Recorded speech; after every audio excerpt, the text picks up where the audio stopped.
நம்ம இப்போ பார்க்குறது இருமலுக்கான மருத்துவம். இருமல் வந்து இன்றைக்கி என்னென்ன செஞ்சாலும் இருமல் நிற்கலை அப்படின்றோம். இருமலுக்கு முக்கியமாக வந்து வால்மிளகு, சித்தரத்தை, வெள்ளை கரிசலாங்கண்ணி, மலைத்தேன், இஞ்சி இதெல்லாம் கூட்டு கலவையாக சேர்ந்து இப்போ நம்ம மருந்தாக தயாரிக்க போகிறோம். இருமல் வந்துச்சுனாக்கா தூக்கமே வராது. அவங்கள் மட்டும் இல்லாமல் பக்கத்தில் இருக்கவங்களுக்கும் ரொம்ப ஒரு அருவருப்பு மாதிரி படுவாங்க.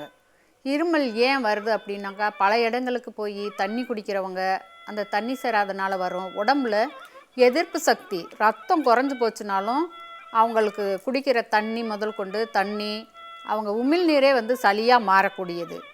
இதுக்கெல்லாம் ரத்தோட்டம் அவங்க சாப்பிட்ற உணவும் சரியாக இருக்கா அப்படின்னு சொல்லிட்டு நீங்கள் பார்த்துக்கணும். இப்போ நம்ம மூலிகையில் சரி பண்ணணும் அப்படின்னாக்கா கரிசலாங்கண்ணி தான் எப்படியப்பட்ட உடம்பவே தங்கமாக மாற்றக்கூடியது. அந்த அளவுக்கு அதுக்கு உடம்புல இரும்பு சத்தை கொண்டு வரும். அதே நேரத்தில் சளியெல்லாம் வலிச்சு எடுத்துகிட்டு போயிடும். கரிசலாங்கண்ணி நல்லா சுத்தமாக எடுத்து அரைச்சி வச்சுருக்குறோம். இது கூட சித்த அரத்தை, இந்த அரத்தை சளியை எடுக்கக்கூடியது. பொடியாக வாங்கிக்கோங்க, நாட்டு மருந்து கடையில் கிடைக்கும். இதுவும் நான் இப்போ அளவு முறைகள் சொல்லிடுறேன். சளியை எடுக்கிறதுக்கு இஞ்சி ஒரு துண்டு கூட சேர்த்துக்கிறணும். இஞ்சியை தோல் நீக்கிட்டு கூட சேர்த்துக்கோங்க.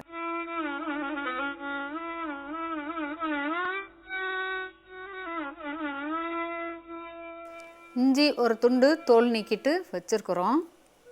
இதை நறுக்கி போட்டு இடிச்சுக்கலாம்.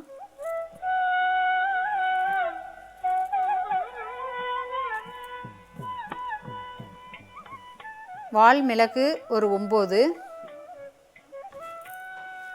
இது ரெண்டையும் இடிச்சுக்கிறணும். இஞ்சியும் வால்மிளகையும்.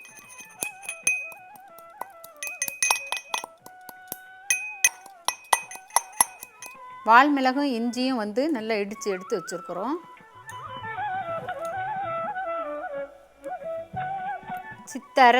சித்தரத்தை தான் கொஞ்சம் காரமாக இருக்கும்.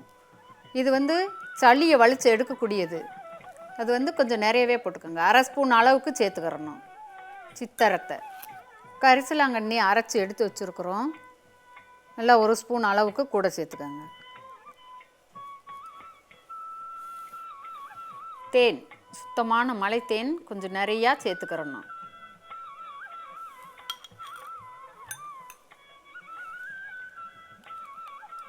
வால்மிளகு, இஞ்சி, சித்தரத்தை இதெல்லாம் காரமாக இருக்கக்கூடியது. அதனால் நல்லா தேன் தாராளமாக விட்டுக்கோங்க. தேன் தனியாக சின்ன குழந்தைங்களா இருந்துச்சுனாக்கா தேன் நிறையா கொஞ்சம் விட்டு கொடுத்தோம்னாக்கா இந்த இருமல்ன்றதே இருக்காது. பெரியவங்க சின்னவங்க எந்த வயசுக்காரங்கனாலும் இந்த இருமல் மருந்து நீங்கள் சாப்பிடலாம். இருமல் போகிறதுக்கு இது ஒரு சிறந்த மருந்து. அதே நேரத்தில் உணவையும் நீங்கள் சாப்பிடணும். நேரத்துக்கு சாப்பிட்டிங்கன்னா உடம்புல எதிர்ப்பு சக்தி இல்லாமல் ரத்தோட்டம் சீராக இருந்துச்சுனாக்கா நீங்கள் உங்களோட உமிழ்நீரே சளியாக மாறுறதுக்கு வாய்ப்புகள் இருக்குது. அதனால் தகுந்த மாதிரி நேரத்துக்கு உணவு சாப்பிடுங்க. இருமலுக்கான மருந்து, இருமலுக்கு முக்கியமாக கரிசலாங்கண்ணி, சித்திரத்தை, வால்மிளகு, இஞ்சி, தேன் சேர்த்துருக்கோம். இதெல்லாம் கூட்டு கலவையாக அப்படியே அரைச்சி எடுத்து வச்சுருக்கோம்.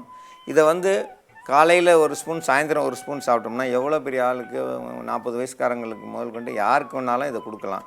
குழந்தைகளுக்குன்னா விரலில் தொட்டு கொடுக்கணும். பெரியவங்களுக்கு இதை வாயில் சுவைச்சி சாப்பிட சொல்லுங்கள். நல்லா ருசித்து சாப்பிட அந்த இருமல் கொஞ்சம் கொஞ்சமாக கட்டுப்படும். 2 நாளில் அந்த இருமல் காணாமல் போகும். எவ்வளோ மோசமான இருமலுக்கும் இது ஒரு சிறந்த மருந்து. இந்த மருந்தை பயன்படுத்தி பயன்பெற வேண்டும் என்று கேட்டுக்கொள்கிறேன்.